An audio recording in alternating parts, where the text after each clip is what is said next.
जय गुरु जी, शुक्राना गुरु जी। संगत जी, मैं आशा करती हूँ कि आप सभी स्वस्थ और मस्त होंगे।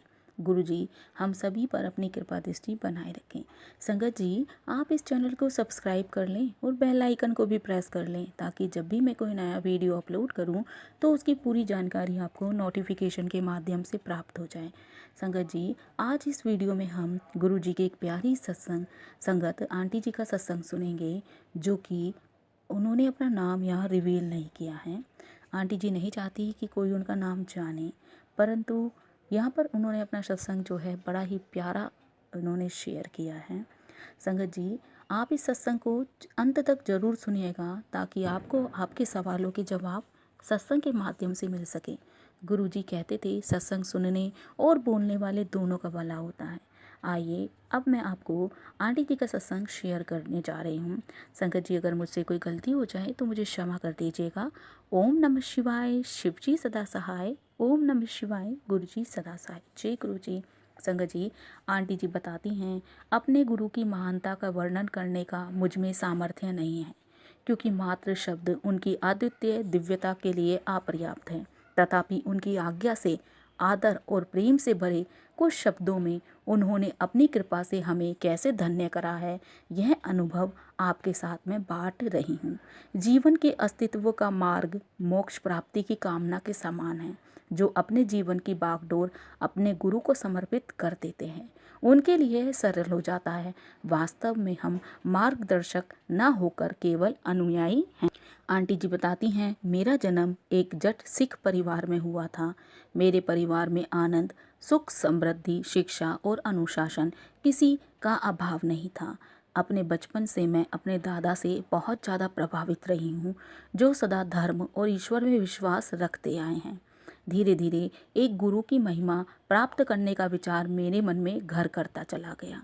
मेरा विवाह भी एक जट सिख परिवार में हुआ। मेरे पति 3 बहनों के बाद परिवार में आए थे। इस कारण उन्हें अत्यधिक स्नेह के साथ प्राप्त हुआ था और उसी स्नेह के कारण उनकी गंदी आदतें बढ़ गई थी, जो कि उनके माता पिता ने उनको बिगाड़ दिया था। उनकी सब मांगें पूरी कर दी जाती थीं। इसी कारण उनकी आदतें बिगड़ती चली गई। उनको शराब पीने की सबसे बड़ी समस्या थी, जिसके कारण वह परिवार की अपेक्षा भी कर दिया करते थे। स्वयं कोई वह उत्तरदायित्व लेने को तैयार ही नहीं रहते थे, जबकि हर एक लड़की का सपना होता है एक सुखी दाम्पत्य जीवन, और कोई इससे ज़्यादा वह कुछ नहीं चाहती।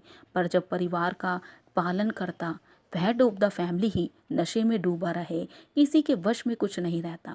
रोज की छोटी मोटी समस्याएं भी बड़ी लगती हैं। कंधों पर परिवार का बोझ और मेरे दुखी अवस्था ने शीघ्र ही मेरा जीवन नरक बना दिया था। आंटी जी बताती हैं, उन्हीं दिनों मेरे दादा मेरे घर आए। मेरे अंदर ठहरा हुआ दुखों का बांध मानो जैसे टूट सा गया था और मुझे विश्वास हो गया था कि यह जरूर मेरी सहायता करेंगे। मैंने रोते हुए उनसे पूरी तरह एक गुरु की भांति मैंने उनसे आवश्यकता मांगी। हम अपने नश्वर शरीर और मन के लगातार प्रयत्नों से भी गुरु के पास नहीं पहुंच सकते, जब तक हम उनके निर्देशित मार्ग पर चलने को तैयार ही नहीं होते। ऐसी अवस्था आने पर गुरु स्वयं हमें अपने समीप बुलाने का सहज मार्ग निकाल ही लेते हैं। कुछ समय के बाद मेरी माँ मुझे गुरुजी के पास ले गई। गुरुजी के यहाँ पहुँचते ही मुझे गुलाब के फूलों की खुशबू आई। उन्हें देखकर मेरी आंखों में पानी भर आया। अगले कुछ घंटों तक मैं वहाँ बैठी हुई सिर्फ रोती ही रही। मेरी आंखों से आंसू की झड़ी लग गई, मैं रोती ही रही। उस पहले दर्शन के बाद जब भी मैं गुरुजी से मिलती या उनसे मेरी मुलाकात होती तो मैं अपनी भावनाओं पर कभी नियंत्रण नहीं रख पाती थी। हर दर्शन के समय मुझे शांति प्राप्त होती थी, पर या कहूँ मेरी तुच्छ बुद्धि को यह समझ ही नहीं आता था। मेरी आंखों से हमेशा आंसू गिरते रहते थे। शायद मेरी अंतरात्मा को गुरुजी स्वच्छ कर रहे थे। इसी बीच मेरे पति ने और अधिक शराब पीना शुरू कर दिया। वह अपने उत्तरदायित्व को बिल्कुल भूलकर पैसे को पानी की तरह बहा रहे थे। मैंने उनको गुरुजी के बारे में बताकर उनके पास चलने को कहा, पर उन्होंने मेरा और हंसी उड़ाई, मेरा मजाक बनाया कि ऐसे गुरु तो सैकड़ों मिल जाते हैं, और मुझे रूढ़िवादी की उपाधि भी उन्होंने दे दी। साथ ही मेरा गुरुजी के दर्शन करने पर भी रोक टोक लगा दी, और साथ में खुद ने भी वहां जाने से मना कर दिया। नवंबर 1999 के आसपास उनका यूएसए की ओर से लेबनान स्थानांतरण हो गया। वहां पर उनकी नशे की आदत और भी ज़्यादा बढ़ गई और उनकी स्थिति और भी ज़्यादा गंभीर हो गई। उसी समय उनका लीवर भी पीड़ित हो गया और मेरे ऊपर तो जैसे पहाड़ ही टूट पड़ा। डॉक्टरों के अनुसार उनका लीवर काम करना बंद कर चुका था और यह बता दिया गया था कि अगले 2 वर्षों में उन्हें दूसरे लीवर की आवश्यकता पड़ेगी। इतने कम समय में मैं किसी डोनेट करने वाले को ढूंढना मेरे लिए असंभव था। ऐसा दानी मुझे कहाँ मिलेगा, और उस पर व्यय भी अधिक होता है, और शल्य चिकित्सा के परिणाम सफल होने की संभावना भी कम रहती है। ज़रूरी नहीं कि आपको कोई लीवर डोनेट कर दे तो वह लीवर जिसको लगाया जा रहा है या जिसका चिकित्सा की जानी है, उसको लगाया जाना है, तो वो ज़रूरी नहीं कि वह सफल भी हो जाएगा। डॉक्टर भी वो संभावना सफल होने में संभावना कम ही होती है। चिकित्सक ने उन्हें कह दिया था, शराब की एक भी बूंद अगर उनके शरीर में गई तो उनके शरीर को बहुत ज़्यादा नुकसान होगा और उनकी मृत्यु भी हो सकती है।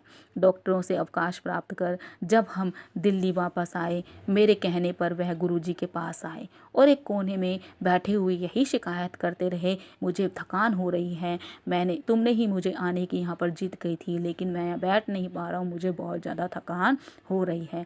उस दिन जब मैं गुरुजी के पास पहुँची तो मैं आवेश में आ गई और मैं कुछ बोल नहीं पाई, लेकिन फिर भी मैंने और मेरी माँ ने हमने हिम्मत जुटाकर गुरुजी से उनको बचाने की विनती करी। गुरुजी ने उत्तर दिया, ये वह तो नास्तिक हैं, वे उसकी सहायता कैसे कर सकते हैं। उसके बाद गुरुजी के पास मैं अकेली ही जाती रहती, क्योंकि मेरे पति के साथ आने को तत्पर नहीं होते थे। मेरे पति आने को तैयार ही नहीं रहते थे। एक रात गुरुजी के यहाँ से वापस आने पर मैं गहरी नींद में सो रही थी, जब अचानक जोर से कमरे में वायु का एक झोंका आया। डर के कारण मैं बिस्तर पर उठकर बैठ गई और आंखें बंद करके प्रार्थना करने लगी। मुझे अंधेरे को चीरते सफ़ेद प्रकाश का आभास हुआ और जैसे मेरे मस्तक पर वह प्रकाश आ रहा था। उस सफ़ेद प्रकाश के मध्य में मुझे गुरुजी की आकृति दिखाई दी। उन्होंने कहा, अब वह मेरे पति को ठीक करेंगे। अगले 15-20 मिनट तक जैसे हॉस्पिटलों में शल्य कक्षों की गंध आती है, स्मेल आती है, वैसे ही 15-20 मिनट तक मेरे घर में वैसी महक आती रही, गंध आती रही। उसके बाद वह सब साफ हो गया। गुरुजी ने कहा कि उन्होंने मेरे पति को स्वस्थ कर दिया है और मैं उसके बाद सो गई। उस दिन के बीते हुए अब 6 वर्ष हो गए हैं, परंतु मेरे पति ने अपने नशे की आदत ऐसे ही बनाए रखी है। मेरे परिवार के सदस्य और मैं खुद बहुत ज़्यादा असमंजस में हूँ। मुझे समझ नहीं आता कि डॉक्टरों ने तो यह कहा था कि शराब की एक बूंद भी इनके लिए हानिकारक है, और गुरुजी कैसे उस दिन रात को इनकी देखभाल कर रहे हैं। मेरे पति भी गुरुजी के द्वारा दिए गए जीवन दान के लिए अब आभारी हैं और आभार महसूस करते हैं। इस संसार के समस्त ग्रंथों के अनुसार मनुष्य के जीवन से पूर्व ही उसकी मृत्यु की तिथि का निर्धारण हो जाता है और कोई भी उसे एक श्वास अधिक या एक कम नहीं कर सकता, किंतु उसके कर्मों को समाप्त करने का सामर्थ्य केवल सर्वोच्च सृजनकर्ता के पास ही है। गुरुजी ही इस ब्रह्मांड के संचालक हैं। वह सर्वश्रेष्ठ शक्ति हैं जिन्होंने मेरे जीवन की कथा को पुनः लिखा है। मैं और मेरे परिवारजनों ने अनगिनत बार गुरुजी से सहायता की पुकार लगाई और यह अनुभव किया कि अचानक ही सब कुछ ठीक हो गया, जैसे किसी ने कोई जादू की छड़ी घुमा दी हो। एक बार मुझे गुरुजी के पास अपनी आधा दर्जन से अधिक सहेलियों को ले जाने का सौभाग्य प्राप्त हुआ। उनसे मैंने पहले ही बता दिया था, गुरुजी का मैं उनसे वर्णन किया करती थी और मैंने उनको बता दिया था कि वहाँ जाकर अपनी छोटी मानसिकता के कारण गुरुजी से कुछ नहीं मांगना और ना ही उनसे कोई निवेदन ही करना है। लेकिन जब मैंने महसूस किया। मैंने जब गुरुजी के चरण स्पर्श करने के लिए मैं आगे बढ़ी, तो मेरे मन के भाव गुरुजी ने पढ़ लिए थे, और मैंने शायद यह गुरुजी ने मुझसे बोला कि तुम्हारी सहेलियों ने बहुत कुछ मांगा है और मैंने उन सब की मनोकामनाएं पूरी कर दी हैं। उनके पास से कभी भी कोई खाली हाथ नहीं लौटता। व्यापारी को समृद्धि, रोगी को स्वास्थ्य लाभ, विद्यार्थी को विद्या आदि, उन सभी को आशीष का आभास हो जाता है। शेष अनभिज्ञ रहते हैं। उनके स्नेह की कोई सीमा नहीं है।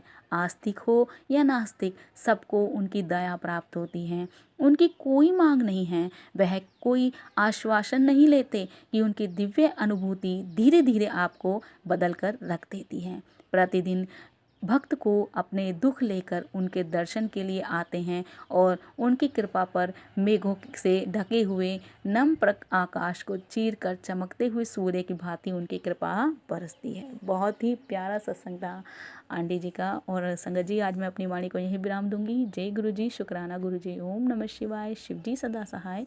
ओम नमः शिवाय। गुरु जी सदा सहाय। जय गुरु जी।